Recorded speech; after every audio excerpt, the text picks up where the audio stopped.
Nako, ayan na. Kumukulog na, lo. Kumikidlat na, mga kainags, ano? Tsaka umaambon-ambon na rin. Ayan, no? Oh.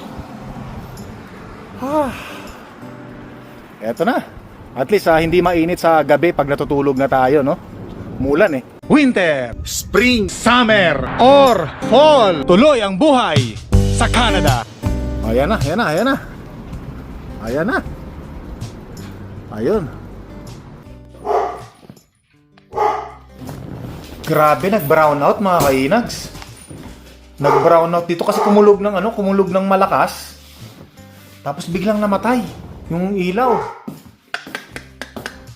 Teka. Lakas ng kulog, umuulan na naman, oh. Grabe. Oh, ito ano yan eh. Di baterya yan, sensor. Grabe. Walang ilaw sa buong Edmonton yata ngayon, ah. Sandali lang. Nako, walang... Yun yung poste natin, mga kainis, kung mapapansin nyo, no? Labas tayo. Hindi pala makita sa bintana. Grabe. Yun, ano yun? Ano yung tumutunog na yun? Parang nasusunog yung ano. Yun, no? Parang nasusunog yung... May mga nasusunog na kuryente, ano? Ayan, lakas ng kidlat, mga kainags, ano? Tingnan nyo, walang ilaw yung poste, oh. Ayun yung poste, walang ilaw. Tsaka yung mga kabahayan, tingnan nyo, napapansin nyo, walang kailaw-ilaw, ano?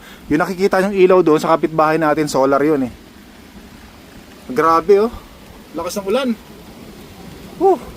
Nakakatakot tong ganito. Kaya importante talaga, meron tayo dapat ilaw sa loob ng bahay, ano? Yun, oh, lakas ng kidlat. Grabe. Oh my God, parang ano, nakakatakot yung ganitong ano, pangyayari. Kaganapan, ano? Grabe. Oh, tingnan nyo mga kainis, tapos yung mga kidlat, matatalim. Ayan, nakikita nyo ba yung mga kidlat? Baka tamaan ako ng kidlat dito, ah. Wag naman sana mawawala ng gwapo sa ibabaw ng mundo, mababawasan. Ayan mga kainis, oh. Yung mga bahay, oh, kung napansin nyo, di ba, yung mga kapitbahay natin, walang ilaw yung loob ng bahay nila, oh. Siguro meron man kayo nakikita, ano yon, yung mga emergency light. Dito tayo. Grabe, oh, nakakatakot. Oh. Uy, Diyos ko po, Panginoon, baka tamaan tayo ng kidlat dito. Ang tatalim ng kidlat. Oh. Diyos ko, day.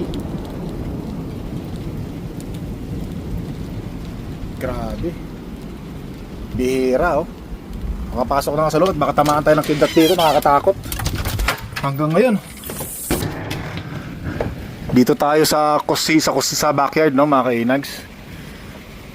Yun, oh, kidlat, grabe. Oh my God, lakas.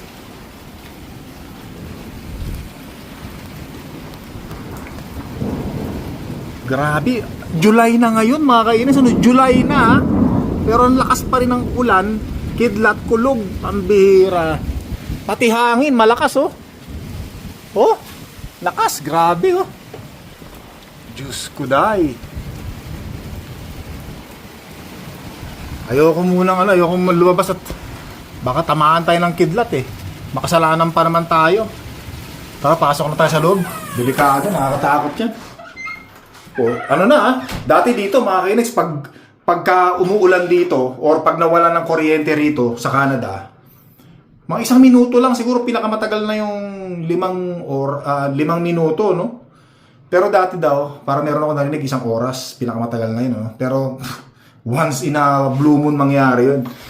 Igat siguro baka mayroong tinamaan na transformer sa poste. Naku, yung inaalala ko, yung mga pagkain natin, mga kainis sa fridge, no? Pagka hindi pa nagkaroon ng ilaw mamaya. Grabe, labas na ulit tayo. Ayan, no? Oh, lakas ng ano? Oh, grabe. Oh, wala pa ilaw. Mukhang may ano nga, may tinamaan nga na ano rito, na transformer siguro, gano'n, ano? Biglang namatay. Ganda-ganda pa naman ang ilalaro ko sa PlayStation, no? Pero yung PlayStation ko, PS4 lang pa lang yun mga kainis. Hindi pa PS5, wala pang pambili. Pero na-download ko na lang pag meron na nagustuhan na bala na gusto laruin. Modern Warfare campaign. Yun yung madalas kong laruin eh. O yan o, walang ilaw. Buksan natin tong fridge. Nako, ito yung naalala ko eh. Ito oh, walang ilaw tong fridge natin ano. Wala. Kakatakot ah. Tapos si mahal na Reyna, wala pa, galing sa nasa trabaho pa. Pero mamaya pa naman uuwi yun eh. Alas 9:35 pa lang naman ng gabi ngayon. Pero dapat maaraw, ano pa no, yung maliwanag pa dapat ngayon eh no. Kaya lang gawa na nga ng makulimlim, umuulan, madilim na. Usually alas 10, maliwanag pa rin yan ang gabi. Alas 10 ng gabi. Naririnig yung ulan oh, mga kainis ano. O di ba? Oh, lakas ng ulan. Hindi naman siya ganung sobrang lakas pero malakas. Ang nakakatakot nito, walang kuryente. Eh, naalala ko tuloy si Mahal na Reyna. Grabe na kidlat. Naalala ko si Mahal na Reyna kasi babiyahe pa yun eh. Although malapit lang naman yung ano niya, yung kanyang trabaho. Kaya lang syempre, hindi ko maiwasang hindi mag-alala. Syempre, malakas ang ulan, nag-drive, eh medyo malabo matanong sa gabi. Tapos kumikidlat pa lang ganito, kumukulog pa. Di ba? Tapos walang ilaw. Magkaroon masala ng ilaw mamaya. Siguro mga 15 minutes na mga kainis, ano, na walang siguro mga 10 minutes na walang ilaw. Lakas ng kulog, grabe, nakakatakot. Meron tayong ano rito, ano, emergency. Yan. At least meron tayong light. Ano yan, buti na lang, meron tayong mga portable power bank, no? Power bank para sa mga ganito. Tsaka sa cellphone natin, mga kainags, ano?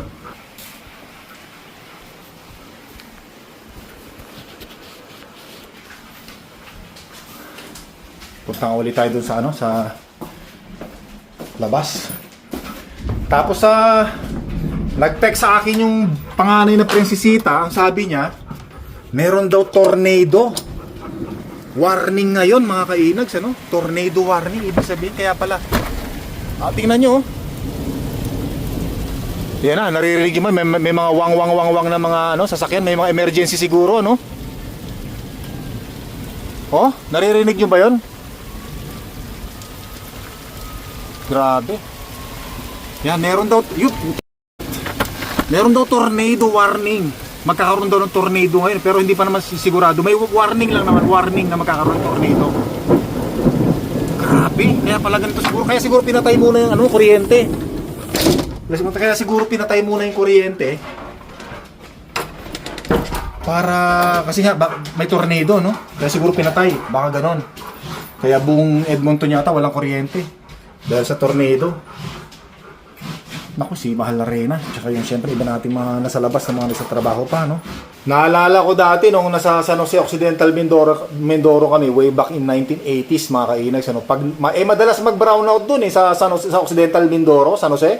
Madalas mag-brownout doon lalo na nung 1980s, 1990s. Nako, grabe yung brownout doon. Ang gamit naming ilaw noon, yung kinky, yung tinatawag na kinky. Alam niyo yung babasagi na palaman ng mga cheese whiz nung araw, mga ladies choice, 'di ba? Lalagyan ng gas, tapos tela, bubutasan yung takip ng ladies choice or ng cheese whiz. Lalagyan ng konting yung lata para isuot doon yung ano, yung tela. Tapos gas, 'di ba? Sisindihan mo, ganun lang yung ilaw namin nung araw. Tapos nagkikwento lang, nakakatuwa, naalala ko lang. Nagkikwento yung nanay namin sa gabi. Mga bata pa kami noon eh. O, di ba? Namimiss nyo ba yun? Yung mga batang 80s dyan, no? Batang 90s, namimiss nyo ba yung araw, ano? Actually, nung 1990s, medyo uso na ang TV niyan, eh. Pero nung 1980s, yung bihira lang yung may mga TV, yung television, no? Bihira lang yung may mga pamilya na may television, yung mga nakakaangat sa kabuhayan. Eh, nung araw, salat kami sa kabuhayan, eh. Siyempre, wala, eh. Talagang wala, as in wala. Nakikinood kami ng TV nung araw eh. No? Pero pag nag-brownout, syempre walang papanuran, sa bahay lang. Yun, naalala ko na, nami-miss. Kaya ngayon, hanggang ngayon wala pa rin ilaw, grabe. 25 minutes na mga kainis, ano? Walang ilaw, wala pa rin ilaw, pero panay pa rin ang kulog. Kaya mukhang ano nga, kasi nag-text sa akin yung, sabi ko sa inyo, nag-text sa akin yung pangalan ng Prinsesita. Meron nga raw tornado warning, grabe. Takot yan. So pag nagkaroon ng tornado warning dito, kaya tayo may basement, yun yung isa sa mga purpose. Doon tayo magtatago sa basement. Para kung sakaling dumating ang tornado, medyo safe tayo kahit papaano. Pero wag naman sana. Labas ulit tayo. So 45 minutes na. 45 minutes na naku, lakas ng hangin. 45 minutes na lang walang kuryente, mga kainags, ano? Ayan, ito yung ating labas uli, ano? Walang tigil pa rin yung ulan, malakas yung hangin, at wala pa rin kuryente, pati kidlat, kulog, wala pa rin tigil hanggang ngayon, kulog pa rin ang kulog. Nako po, Panginoon. Parang ano nga parang may kasamang hail yung ulan, no? Kasi naririnig ko korokotok doon pag tumatama sa bubungan natin, sa mga dingding ng bahay natin, Oh, naku, Diyos ko po pa. Para tayo na sa Pilipinas, no? Naalala ko sa Pilipinas, ganito, Gantong-ganto, nako. Parang hindi ako makapaniwala na nangyayari to sa Canada, walang kuryente, no, gabi. Ayan, no, nako, lakas ng ulan.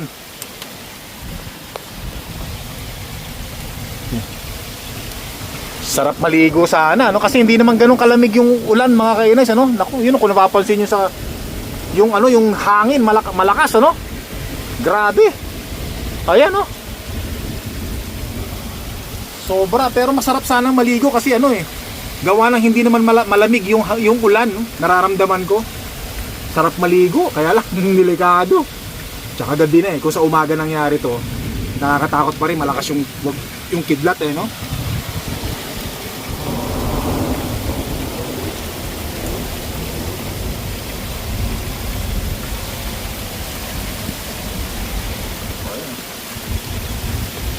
Ayun. Grabe, dumadaluyong. Daluyong, mga kainis, ano? Sinisilip ako ng mga kapitbahay, akala siguro nila kung anong ginagawa ko. Akala siguro nila nag-ano ako, yung tawag nito, nakikisilong sa bahay. Pero hindi nila alam, kinakausap ko yung cellphone. Yeah. Baka pinapanood ako ng kapitbahay ko rito habang nag-vlog. Hindi na makapasok na sa bahay. Kasi tinatapat ko yung flashlight, yung ilaw. Di ba pinapakita ko sa yung ilaw? Baka akala ng kapitbahay, pinapalaislatan ko sila, humingi ako ng emergency. Kaya sinilip nila, sabi siguro nila, ay, wag niyo intindihin yun. Yun yung siraulo nating Pilipino kapitbahay natin. Nagsasalita mag-isa, kausap yung cellphone. Ang bihira. Pero alam niyo dito sa Canada, yung mga puti, mga kainis, ano? Ano yung mga yan Pag may emergency, lalapitan ka ng mga yan. Tatanungin ka, you need help? You need a hand? Ganun sila. Bagay, ganun din naman tayo, no? Pero ganun talaga rito, pagka yung alam nilang, especially pagka ganito yung panahon, talagang, nakatutok yung mga yan. Mga tutulong talaga yung mga yan. Nakala ko walang tao, yung pala nakatingin lang sa akin, nakasilip sa akin ganun. Tapos nung nalaman nilang ako yun, pinatay na nila ilaw, sabi nila, wag mong pansinin niya. Ano pa naman ngayon, mga kainags, no? Sabado, araw ng Sabado ngayon. Ito, papakita ko sa inyo. Ayan yung ating date, no? July 18, alas 10 na ng gabi. Nawala ng kuryente kanina, 9:35. O syempre ngayon, may mga nag-a-outing, lumabas. Ay nako, sigurado, inabutan ng ano yun. No? Kung dito lang, ewan ko lang kung sa ibang, pero sa Edmonton, Alberta malamang damay din siguro yan, diba? Yung mga nasa outing, no?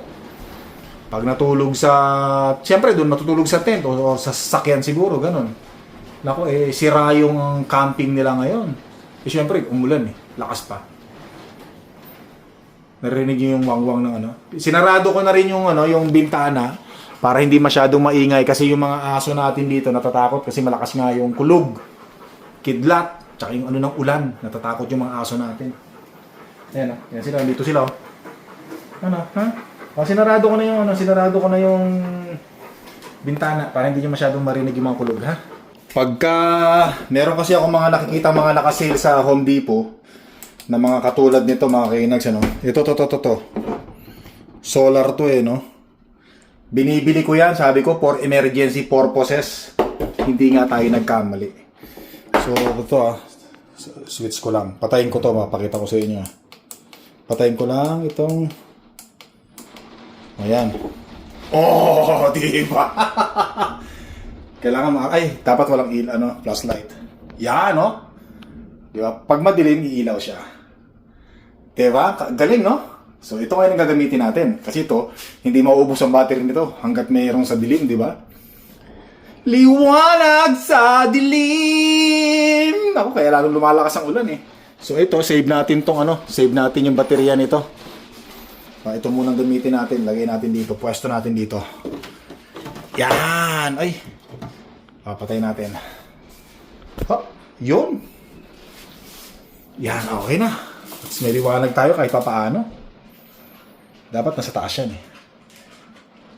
Diyan na lang at importante may liwanag. Yun! Mga kailags, nagkaroon na ng kuryente. Salamat naman sa Panginoon. Ilang minuto ba?